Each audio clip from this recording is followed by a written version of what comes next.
Exactly, here, the podcasting beast from the East with the Professor John Gotti, the King of RNG, the Troll Master, the Data Analyzer Ninja, the Conqueror of his own fate. Yes, ladies and gentlemen, the Cleaner, Professor Omega.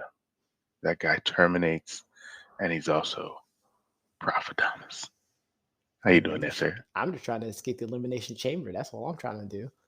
And be the wise man on the road to WrestleMania of our tribal beast, the head of the table, the Sultan of Squat, the Pied Piper of podcasting, the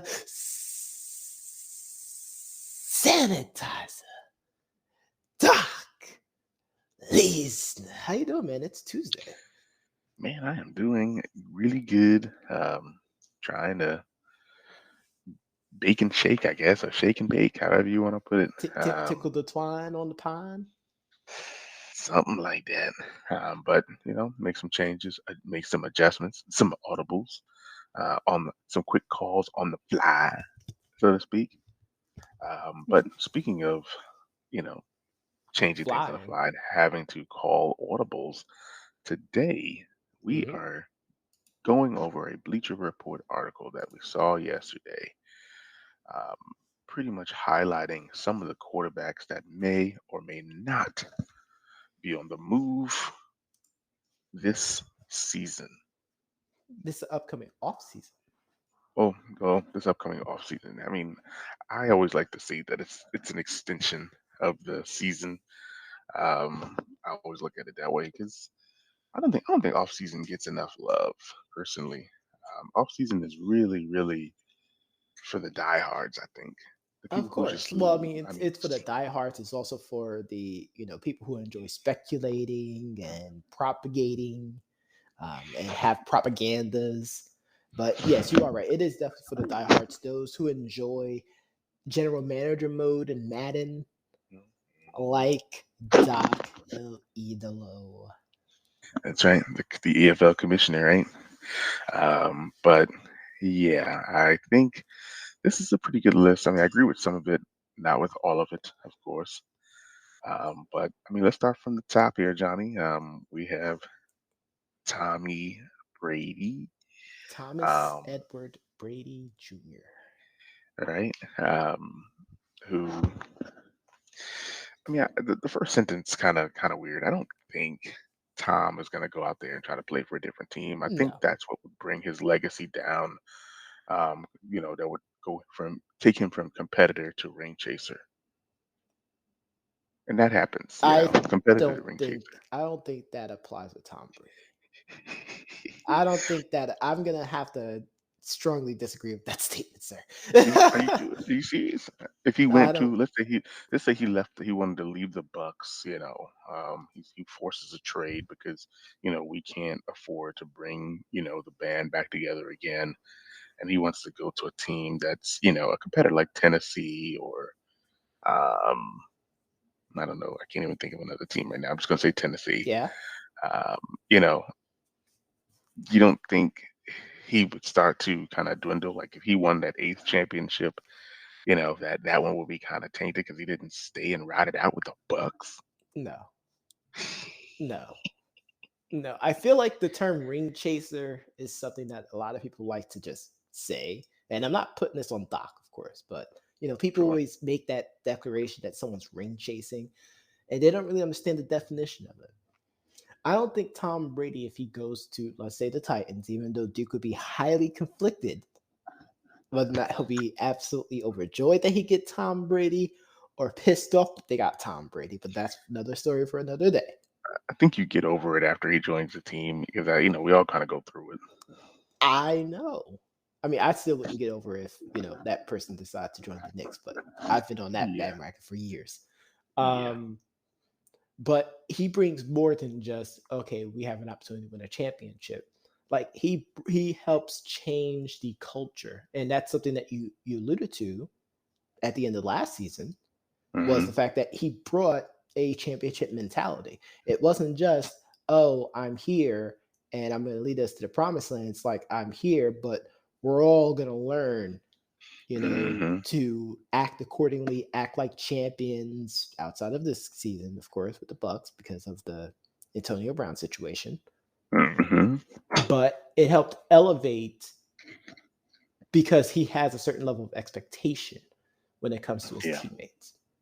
But when you think about it, two playoff appearances back to back is, I mean, that's something the Bucks really haven't seen in In a decades. while, So, yes. so I think that's good. The prediction here is that Tom Brady calls it a career. However, I after mean, I feel like that's what everyone's, you know, pushing towards. Like, let's I just be would, honest. Everyone's I been would, pushing towards Tom Brady to hang it up after the news that occurred on Saturday with him, right? air quotes, folks, announcing his retirement. Honestly, I think he gives it one more go. I He mean, can. I mean, and the fact that, and like you talked about, the fact that they probably won't be bringing the band back together. I think not bringing the band back together might actually be better. I agree because I think some people just need to go. Uh-huh. Personally, um, although Ndamukong Suh like played really well up until the end, how long are you gonna really ride on 35 and 36-year-old defensive tackles? You know what I mean? Like eventually you got to get some young guys in there that can, really start to compete, which is why I'm happy they got Vita Vea. They got Tryon out there. They got Anthony Nelson still Hmm. coming along. So it's not like they don't have any young guys that can get some burn. Nope. But This is a great opportunity to see, what the young guys got. exactly. But moving on to number two here, we got Teddy Bridgewater. Um, I mean, obviously, he had some injuries. They have a new And head this coach. is what I was talking about with people like to add propaganda Yeah, around this is stuff. definitely big time propaganda. This is doubling down. This is the definition of doubling down right here. Um, Obviously, they have new head coach Nathaniel Hackett, who should want to upgrade the position. I mean, with Teddy Bridgewater and Drew Lock, not showing any promise. Drew Lock, I don't know what happened, but he didn't. He has not shown it. Maybe Nathaniel Hackett can get more out of Drew Lock, but this article has Teddy Bridgewater, who is starting to look really, really Tyrod Taylor-ish, which is very unfortunate. That's something you don't want. You don't want that very Tyrod Taylor-ish moniker to your name.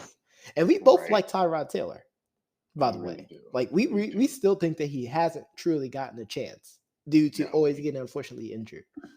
And the person agree. who And replaced him end up like shooting off like a rocket. I mean, that's the only thing that Teddy Bridgewater has for him that the people replacing him usually don't take off like a rocket. No. But Teddy Bridgewater, they're saying he signs with the Tampa Bay Buccaneers, which I'm just not buying. Mm-mm. I'm not No. buying that one. I'm No. not. I'm not buying that one. Number Honestly, three. I could see him going to the I wouldn't be. AFC North. I wouldn't be surprised if the Panthers brought him back because he was actually cooking for the Panthers. It's just injuries again. Mm-mm. I'm not going to go with the Panthers right here. We'll continue on. The next one we have is Kirk Cousins. And of course, the $45 million man. The guy people keep saying is he honestly didn't have a terrible season. Again, part of the issue was coaching and play calling Hmm. because they didn't know what kind of team they wanted to be. Well, the good thing is, and this is where that segue would have came in here about the Vikings bringing in Jim Harbaugh as a coaching candidate. Mm-hmm. Um, but I think Jim Harbaugh comes in. Kirk Cousins probably does play his final season. Actually, I Absolutely. think any, Actually, I think anybody that comes in to take this job, Kirk Cousins is going to play He's their going to play final his final season. season. Yeah. It's possible that they still draft a quarterback this year in the draft. And that's Um, fine. Have him have 1 year behind Kirk mhm. Cousins. Learn the ropes. At the next season, he'll be given the keys to the kingdom. It's perfect. That's called true transitioning instead of let's just hot shot this rookie into the starting quarterback role, whether or not he's a first round pick or not is, repetitive. Like it doesn't matter, but you just throwing them straight into the wolves and hoping for the best. Sorry, Drew Yeah, Lock. hilarious. Yeah, I get it though. But unless Kirk Cousins lights it up, this next season, and you just can't get rid of him, so you give him an extension and you sit that rookie down He just a was little bit close to longer. 4,500 yards with 33 touchdowns, but only seven interceptions. Like he did his job. It's just about getting the W's, man. I mean, Yeah. wins and losses fall on the quarterback. You know how it is. Oh, I know, but like in this case, like if he had like, 15, 16 interceptions, like some of those QBs on that QB index we talked about this season, yeah, I can understand, them just trying to get rid of him because of the cap. True, true. Next, we got Aaron Rodgers, the ulti, Doc, the ulti. He says, Doc, it's an ulti. Aaron Rodgers, who I don't know if he wants to come back. I mean, obviously they have some cap issues. Devontae Adams might not be there. He's already complained about weapons, but he also doesn't want to play for a rebuilding team. Which is why when you said last year Yes, him it would be going to, great. I now believe that. Yeah, I it would. At first I thought that you was insane. I thought you were just trying to, be Doc and always talk about all these players going to the Bucks. But now all these dominoes have fallen into its perfect circle. I can now see Mhm. that happening. I mean, it would just make sense. If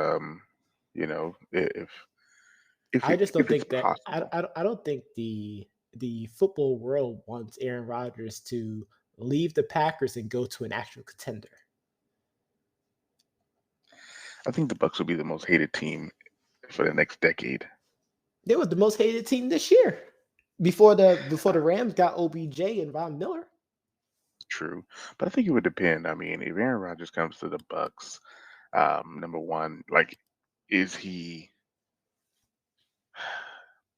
is he doing things for the team like Tom, like taking converting your salary into bonuses and doing some of those things. You know what I'm saying? Like, 'cause I don't know if Aaron's ever done that. I don't get that news, but I don't know if Aaron's ever gave up money to help the team and things like that. Signing team friendly deals. I think he might have done, but um, I mean, this article predicts that he'll play for the Packers in 2022. Of Again, that's what I was talking about. Everyone wants him to remain with the Packers so he can retire as a Packer instead of him course. leaving and going to like a contender, Hmm. like a Titans. Yeah. 49ers. I mean, to I mean, we're replace. making Duke very, very happy Yeah. with these names, by the way. Yeah. I mean, he can go to a couple teams and really carry them over. But I kind of Mhm. like this He next one he here. he he could be just like Brett Favre and go to the Vikings. Exactly. Exactly. I'm kind of like a number five here, Mitchell Trubisky. Obviously backed up. Or he's a backup in Buffalo. Hmm. Backed up Josh Allen. Um, getting an opportunity to reset. Let people forget about him. I mean, he was a 29 and 21 as a starter, so it wasn't like he was horrible. It's No. just with the high draft pick stock, he just didn't live up to the hype. Um, and the fact that there were other quarterbacks that just, made him look like a bad pick. Yes. um, but I kind of like what this says here. Trubisky signs with the Pittsburgh Steelers. I think Trubisky can beat out those two guys. I think Trubisky would cause one of those two guys to be traded. But I also still think that there is a strong possibility that Pittsburgh may roll with Teddy B. That's a good one. Um, yeah, I don't know. You kind of give me Cordell Stewart vibes. Hmm. But Trubisky is a good pick. I He mean, is a good pickup for him. Dwayne Haskins, and Mitchell Trubisky in a battle. Ugh, that sounds rough. I think Trubisky would win it though. Yeah, hands down. Free. I think it would maybe be Mason Rudolph out, in my personal opinion. I think Dwayne Haskins can still compete. He just has to take care of his off the field issues. Number Speaking of six, off the field issues, yeah, number six, the guy that everybody once traded, even though he hasn't played all season. And honestly, I think this has something to do with the Texans internally. I don't know because there's no way you just pay a quarterback, millions of dollars to stay home. You know what I'm saying? Um, I'm just not buying it. Something about this that just isn't sitting right with me. My cousin texted me and he was like, "It's not like he's not getting paid." nope. So I'm curious to see. I think this will be done early in the off season or mid off season. I think he'll be traded. I don't think he comes to the Bucks. I think this is one that No. we're ruling out here. I don't think this happens. But I do agree with the prediction. He's traded after the start of free agency, but before the 2022 NFL draft. I can buy that.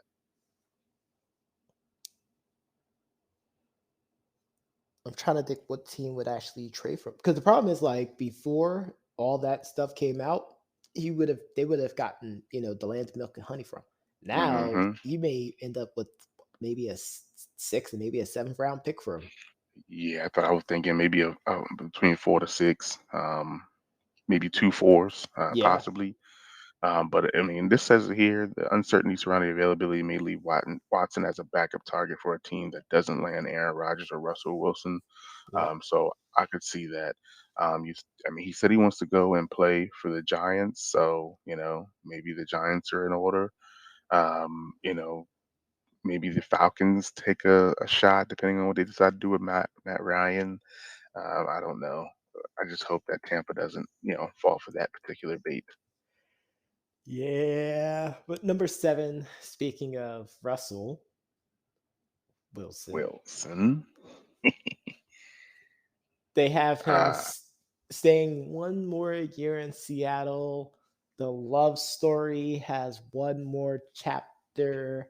But Doc, I could see mm, that actually happening. well, yeah, I mean, the dead cap dropping from 26 million to 13 million with one more year. I think that's a good business move just to hold Hmm. on to him for one more year. Let him play the full season. I mean, Again, the I problem don't. wasn't the fact that he wasn't playing well. It's just that when he got injured, yeah, should have shut him down, Hmm. and Should that have was a shut him mistake. down. Yep, I would have shut him down. But I mean, he's still playing at a pretty high level, not really Hmm. throwing a lot of picks, moving the ball really well. Um, Yeah, I think this is a no-brainer. Just stay on there. I think him and Pete Carroll could be out if they don't have a successful season, so it doesn't I will matter. agree with that. That I will agree with. All right, the number 8 here, Jameis J. Boo Winston. Your boy. Obviously, coming off a torn ACL, his stock may have went down just a little bit, but Sean Payton out. They're over. This says they're projected to be $76.1 million over the cap. Boyo, Yes, because this my, season was 200 million. I thought it was going up to Mm, 214 or 215 or something. I think they're just over because they overpaid people. yes. They I got think some that's cap it. relief with a lot of unrestricted free agents and restricted free agents heading out. But God, yeah. but this is Jameis this is this Winston, is the this is the backdraft, folks, of going all in. but Jameis Winston, they have him signing with the Carolina Panthers. They just don't want And him to leave the NFC South, huh? yeah, and some people honestly said that he'll be back with the Bucks. I did see that. I mean, some people have him back with the Bucks. I mean, I don't care about what some people have to say. I want to hear what Doc has to say about that. Well, right now Tom I is the mean, quarterback. the prodigal son returning home. I mean, obviously Jameis played much better, and he got a chance to leave, get some experience from playing under Drew and playing with Sean Payton. He looked a lot better, Hmm. um, you know, in that system. It's a possibility, and honestly, I think if I'm really thinking about this, Jameis would be the perfect Pittsburgh Steeler back quarterback. Ooh. That's my opinion. Jameis I would be a good mean, Pittsburgh Steelers quarterback. how insane would it be if he pulls a Willie Beeman and follow Byron Leftwich? Mm, depends on where Byron's going. Exactly. Yeah, yeah, that would be interesting. That would be interesting if, let's say, Byron got the Texans job or something, and then Jameis is like, "Oh, I'm going to take over that new expansion team, and I just signed Jameis Winston as my starting quarterback." Yep. But yeah, that would be interesting. But we'll continue to watch out for some of these. They all look pretty good. Oh yeah, I can't wait Um, for the oh, off season to officially begin because this is going to be yeah, awesome. I know we're going to have the reads, but something else I know that people Hmm. heard this podcast on their favorite podcast platform, but if they didn't, they can always go to our website at www.debateamongstfriends.com to review this episode as well as all the previous. Be sure to tune in mañana as we go over more news, more analysis, and the reads.